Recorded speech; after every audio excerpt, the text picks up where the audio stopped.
if your feet burn at night, your hands keep tingling, or you sometimes feel those strange little electric shocks running through your toes, you may have been told the same thing millions of people hear after 50. It's probably neuropathy. It's probably diabetes. It's probably just aging. But what if you're looking at the problem from the wrong direction? What if the nerve pain you feel isn't only about the nerve itself, but about what is happening inside the tiny power plants that keep your nerve cells working? And once you understand that connection, some of the things you do every day may suddenly become much more important than you realized. Your nerves are incredibly demanding cells. Every second, they are sending electrical signals between your brain, spinal cord, muscles, and skin. To keep those signals under control, nerve cells need a constant supply of energy. That energy is produced largely by structures inside your cells called mitochondria. Think of mitochondria as microscopic power stations. When those power stations are working efficiently, your nerve cells can maintain their electrical balance and communicate normally. But when cellular energy production is impaired, nerves can become more vulnerable to stress and may become unusually sensitive. And this is where the story gets interesting, because several problems that become more common with age can put additional stress on those cells.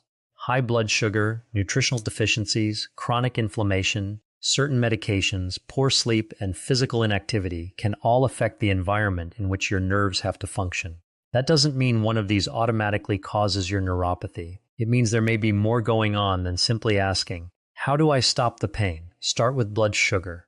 Even if you have never been diagnosed with diabetes, repeated high blood sugar can place stress on small blood vessels and nerves over time. And if you already have diabetes, keeping glucose under better control is one of the most important things you can do to protect your nerves. This is why unexplained burning, tingling, numbness, or reduced sensation in the feet deserves attention, especially after 50. Don't simply assume it's part of getting older. And here's something else many people overlook: nutritional deficiencies. Vitamin B12 is particularly important for the nervous system because it plays a critical role in maintaining healthy nerve tissue. When B12 deficiency develops, some people experience numbness, tingling, weakness, balance problems, or changes in cognition. The important point is that these symptoms can sometimes be mistaken for normal aging. If you have persistent neurological symptoms, especially if they are getting worse, ask your healthcare professional whether checking B12 and other relevant nutritional markers makes sense for you. But there is another nutrient involved in cellular energy that people frequently hear about: magnesium. Magnesium participates in hundreds of biochemical reactions throughout the body, including processes involved in energy production and normal nerve and muscle function. That doesn't mean taking large amounts of magnesium will automatically eliminate neuropathy. It means that if you're deficient, correcting that deficiency may be important. And because supplements can interact with medications or be inappropriate in certain kidney conditions, it's better to discuss them with your healthcare professional rather than assuming more is always better. Now let's talk about movement, because this one is surprisingly simple. Your nervous system does not exist separately from the rest of your body. Regular physical activity supports circulation, metabolic health, muscle function, and overall cardiovascular health. And you don't necessarily need an intense workout. For many adults over 50, something as simple as regular walking can be a useful starting point. If you spend most of your day sitting, try breaking up long periods of inactivity. Stand up, walk around the house, take a short walk after a meal if you're able to do so safely. The goal isn't to punish your body. The goal is to remind your entire system that movement is still part of everyday life. And now we come to something that is often underestimated: sleep. If you have ever noticed that pain feels worse after a terrible night's sleep, you're not imagining it. Sleep and pain perception are closely connected. Poor sleep can make the nervous system more sensitive, while chronic discomfort can make sleep more difficult. That can create a frustrating cycle where pain interferes with sleep, and poor sleep makes the pain feel even harder to tolerate. So instead of thinking only about the pain itself, start looking at the entire environment surrounding your nervous system. Are your blood sugar levels being managed? Are you moving regularly? Are you getting adequate nutrition? Are you sleeping well? Are medications you take potentially contributing to your symptoms? Have you ever been checked for vitamin deficiencies? Because here's the mistake I don't want you to make. Don't hear this video and immediately decide that your nerve pain is caused by mitochondria, magnesium, B12, or anything else. Neuropathy has many possible causes, and some require proper medical evaluation. Persistent numbness or burning can be associated with diabetes, vitamin deficiencies, certain medications, alcohol use, nerve compression, kidney problems, thyroid disorders, autoimmune conditions, chemotherapy, and other neurological problems. The right treatment depends on the underlying cause.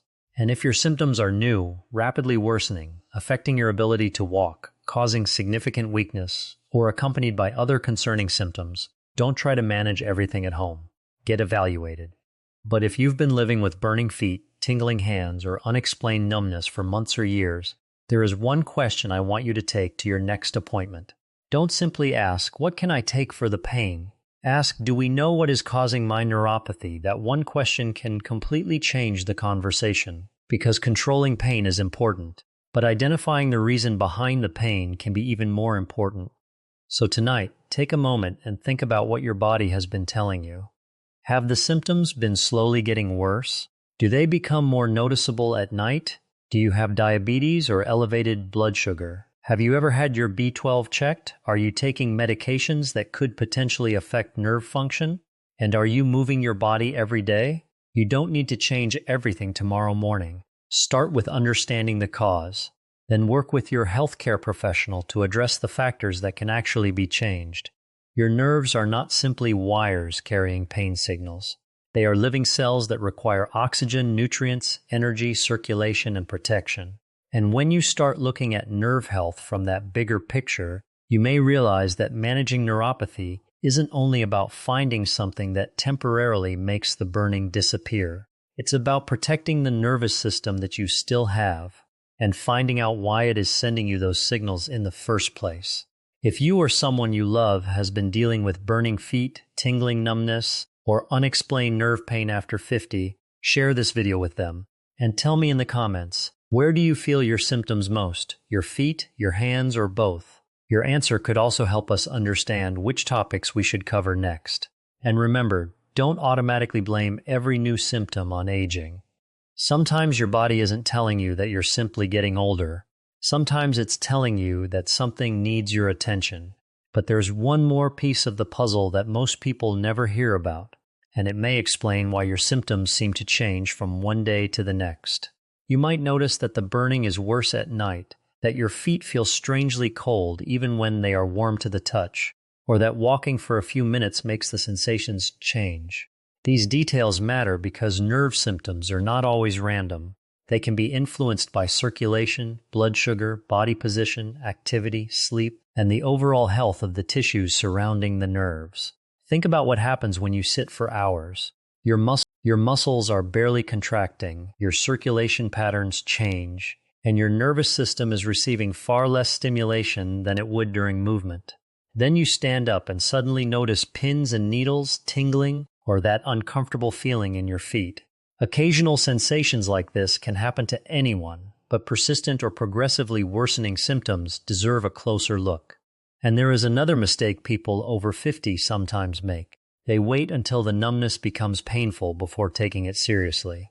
But numbness can actually be more concerning than pain in certain situations. Pain tells you that a nerve is sending a signal. Numbness may mean the nerve is no longer communicating normally. If you gradually lose the ability to feel temperature, pressure, or the ground underneath your feet, you may not notice a small cut, blister, burn, or injury. That is one reason foot care becomes especially important for people with diabetes or established neuropathy.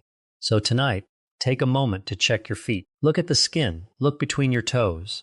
Look at your toenails. Are there cuts or areas of irritation you didn't notice before? Is one foot different from the other? Do you have areas where sensation seems reduced? But don't start poking yourself aggressively with sharp objects to test your nerves. A proper neurological examination uses safe methods to assess sensation, reflexes, strength, and nerve function. Now let's talk about medications, because this is another area that is easy to overlook. Some medications can contribute to nerve symptoms in certain people, while others can indirectly affect nutritional status or metabolic health. That does not mean you should stop a medication because you watched a video online. Please don't do that. If you suspect a medication could be contributing to your symptoms, make a list of everything you take, including prescriptions, over-the-counter medications, and supplements, and take that list to your doctor or pharmacist. Sometimes the answer isn't adding another pill. Sometimes the answer is discovering whether something you're already taking needs to be reviewed. And here's where I want you to pay especially close attention. If your burning or tingling started after a major change in your health, after chemotherapy, after beginning a new medication, after developing diabetes, or alongside significant changes in your weight or energy, tell your healthcare professional exactly when the symptoms began. Timing can provide an important clue. Don't simply say, "I've had neuropathy for a while." Say, "The tingling started about 3 months after this medication was added," or "I first noticed numbness after my blood sugar became difficult to control." That information can be much more useful. And if you've been experiencing symptoms in both feet that gradually move upward, or symptoms in both hands and feet, mention that too. The distribution of symptoms can help a clinician determine what type of nerve problem may be involved. Now, another part of this conversation that doesn't get enough attention: what you're eating every day. Your nervous system depends on nutrients to maintain its structure and function. Protein provides amino acids your body needs for countless processes. B vitamins participate in energy metabolism and nervous system function. Minerals such as magnesium are involved in many cellular reactions. But this does not mean that a giant collection of supplements is the answer. In fact, taking high doses of certain supplements without knowing whether you're deficient can sometimes create new problems. More is not automatically better. The smarter approach is to identify what your body may actually be missing. If your diet has become very limited, your appetite has changed, you've unintentionally lost weight, or you have digestive problems that affect nutrient absorption, tell your doctor. Those details can help determine whether nutritional testing is appropriate. And now think about one more thing: your sleep. If you wake up because your feet are burning, you may start moving your legs, getting out of bed, or walking around the room. Eventually you become exhausted, but the discomfort makes it difficult to fall asleep again. The next day you're tired. When you're tired, pain often feels harder to tolerate. Then the following night becomes even more difficult. That's how a symptom can become a cycle. So instead of focusing only on the moment when the pain appears, look at the 24 hours surrounding it. How much did you sleep? How much did you move? What did you eat? Was your blood sugar stable? Were you stressed? Did you sit for most of the day? Keeping a simple symptom diary for 1 or 2 weeks can sometimes reveal patterns you would never notice otherwise. Write down when the symptoms appear, where they occur, what you were doing beforehand, how severe they feel, and whether anything makes them better or worse. Bring that information to your healthcare professional, because your symptoms are not just an annoyance, they are information. And the more accurately you describe that information, the easier it may be to investigate the possible cause. But there is one final point I want you to remember. If your neuropathy is accompanied by sudden weakness, difficulty walking, loss of bladder or bowel control, severe back pain, rapidly progressing numbness, or other sudden neurological changes, don't wait for a routine appointment. Those symptoms can require urgent medical assessment. For ordinary persistent tingling or burning, however, the message is much simpler. Don't automatically accept. That's just aging. Aging may change the way your body functions, but persistent neurological symptoms still deserve an explanation. Your goal isn't to become your own doctor. Your goal is to become a better observer of your own body. Notice the pattern, record the timing, review your medications, ask about appropriate blood tests, check whether conditions such as diabetes, B12 deficiency, thyroid problems, or other causes need to be investigated. And most importantly, don't wait until a small change becomes a major limitation. Because when it comes to your nervous system, the earlier you understand what's happening, the more options you may have to protect the function you still